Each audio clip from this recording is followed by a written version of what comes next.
preach for us this morning and this evening. And then also, I was not intending on this, but because of how everything came through with my house, he is also handling kindergarten graduation for me as well. And I'm just so thankful for his willingness and especially for his friendship. There are many times I'm certain, positive, that I drive him crazy by calling him so much. But I'm thankful he always is there to answer whatever question that I have and is more than helpful, and just appreciate his willingness to do so. So, Pastor, if you would come and give us what God has laid on your heart, sir.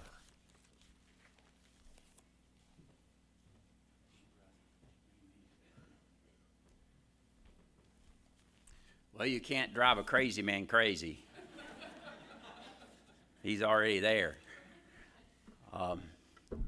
It's good to see everyone here this morning. It really is.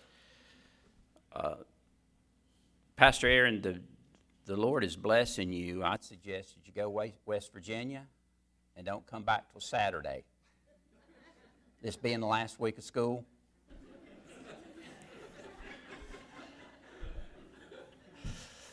That's just an observation from my years of experience. It is good to see everyone here this morning. Well, what about this Memorial Day weekend? Yesterday, Linda turned the heat on, and it just broke my heart. We don't do that. But, you know, I noticed this. People that lived in the north for 20-some years, they don't want to be cold. They're tired of being cold, and they'll turn the heat on you. So, but one thing she said yesterday was interesting. She said, well, I know why they call the month of May, May. She said it may be hot, it may be cold, it may rain, and it may not. But it is good to be with you this morning. Appreciate you coming out and being in the service, and love Pastor Aaron and his family, and just think he's doing a great job. And it's kind of unfortunate he had to go through surgery and things he's going through.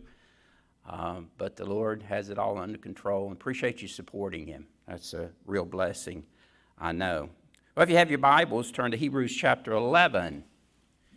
Hebrews chapter 11. We really won't read a text verse this morning. We'll just kind of work our way through this passage.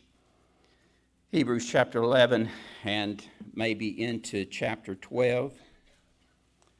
But the title of the message this morning, A Call to Service, A Call to Service.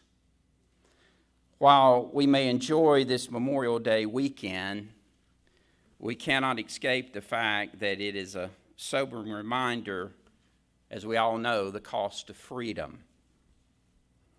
The freedom we enjoy today was paid for, and we can say this morning is presently being paid for in blood of young men and young women all around the world. This is reminding, I know, the first time I went to Arlington Cemetery, it was interesting, all the white crosses, and the stars of David, the indication of the cost of freedom. You know, I think back on the history of this nation. It's been one war right after another, one battle, one challenge of our freedom, one right after another. World War I was, of course, as we look at our history books, it was the war to end all wars, but we know many, many have followed. Every generation, I believe, every generation of Americans, including us, is faced with a renewed threat to rob us of what we hold dear. I think it really was stepped up significantly as many of us remember 9/11, what happened that day.